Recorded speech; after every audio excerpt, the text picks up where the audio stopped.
এই চরমনের নেতৃত্বে, শেখ চরমনের নেতৃত্বে ইনশাআল্লাহ বাংলাদেশে ইসলামী হুকুমত কায়েম হবে ইনশাআল্লাহ। এই জন্য আমাদের দরকার শেখ চরমনাই মাদ্দাজিল্লুল আলী তাদের সাথে আমরা সকলেই এক হতে রাজি আছি তো। মুফতি সৈয়দ মোহাম্মদ ফয়জুল করিম শেখ চরমনাই দামাত বারাকাতুহুম আলিয়া, দিগার মুআজ্জিজ মুহতারাম উলামায়ে কেরাম, সুদী সমাজ, তৌহিদি জনতা, মহান আল্লাহ পাকের দরবারে লাখো কোটি শুকরিয়া যে মহান আল্লাহ পাক আমাদের বাংলাদেশকে পুনরায় আপামর জনতা, ছাত্র সমাজ, জনগণ সহ সকলেই মিলে আবার স্বাধীন করে এরকম মুক্ত পরিবেশে, মুক্ত মনে এরকম গণসমাবেশে শরীক হওয়ার মতো সুযোগ আল্লাহ পাক আমাদেরকে করে দিয়েছেন। তাই শুকরিয়াতান সবাই বলি আলহামদুলিল্লাহ। আমি তিনটা কথা বলবো শুধুমাত্র।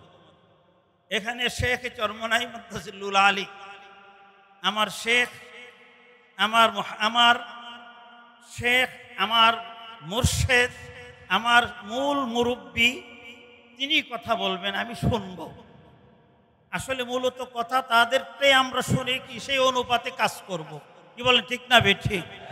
যেহেতু দাঁড়িয়েছি আমি, সেই জন্য দুইটা বা সর্বোচ্চ তিনটা কথা বলব। আমি মনে করি, পৃথিবী মনে করি না, বাস্তব তাই, কোরআন হাদিস তাই বর্ণনা করে। আজ পর্যন্ত কোনো ব্যক্তি, কোনো গোষ্ঠী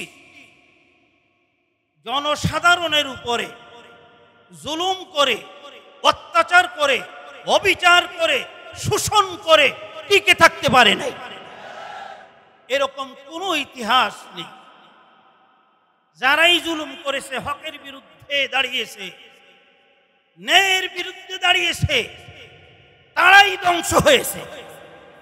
যেটা আপনারা এখন তো ছোট ছোট মানুষ, মাশাআল্লাহ, ছাত্ররা দেখেছে, আপনারা আমরা সকলেই দেখেছি যে কি পরিণতি তাদের হয়েছে।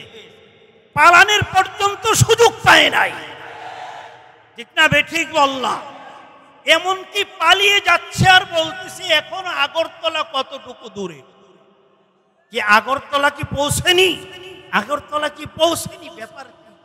কেমন ভয় ছিল। দোস্ত বুজুর্গ ভাই ও আজিজ, আমার কথা যে সামনে ভবিষ্যতে এরকম যেন, এক নম্বর কথা, জুলুম করে পার পাওয়া যাবে না, পায়নি, ভবিষ্যতে কেউ জুলুম করে, অন্যায় করে, অবিচার করে বেঁচে থাকতে পারবে না।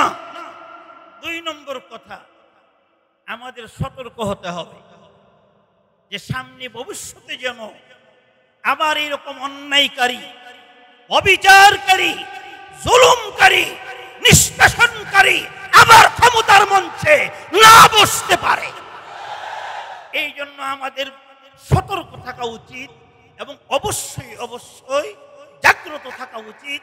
আমাদের সেই নিয়ে চিন্তা করা উচিত। কি বলেন ভাই, ঠিক না ভাই? ঠিক বল।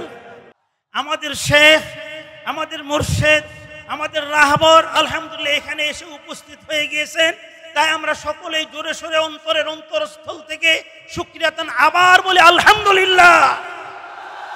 আমি এটা এক দুইটা না, বারবার বহু জনসভায় বলেছিলাম, মসজিদে হাজারো হাজারো মুসল্লির সম্মুখে বলেছিলাম, বাংলাদেশ উর্বর জমিন, এখন এই সুযোগ, এখন এই সময় বাংলাদেশে ইসলামী হুকুমত কায়েম করা। আমি বলেছিলাম, চরমনের মাঠেও বলেছিলাম আমার ভাইদেরকে নিয়ে বিশেষ মিটিং এর মধ্যে, বাংলাদেশে ইসলামী হুকুমত কায়েম হলে ইনশাআল্লাহ এই চরমনের নেতৃত্বে, শেখ চরমনের নেতৃত্বে ইনশাআল্লাহ বাংলাদেশে ইসলামী হুকুমত কায়েম হবে ইনশাআল্লাহ। এই জন্য আমাদের একটু দরকার, শেষ আমার কথা আমি বলছিলাম তিনটা কথা বলবো। এই জন্য আমাদের দরকার শেখ চরমনাই মাদ্দাজিল্লুল আলী তাদের সাথে আমরা সকলেই এক হতে রাজি আছি তো? কারা কারা রাজি? আল্লাহু আকবার বলে হাত উঠায়।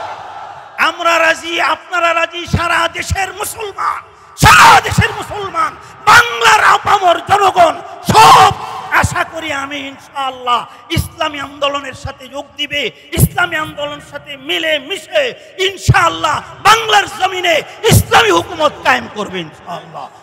আসসালামু আলাইকুম ওয়া রাহমাতুল্লাহি ওয়া বারাকাতুহু।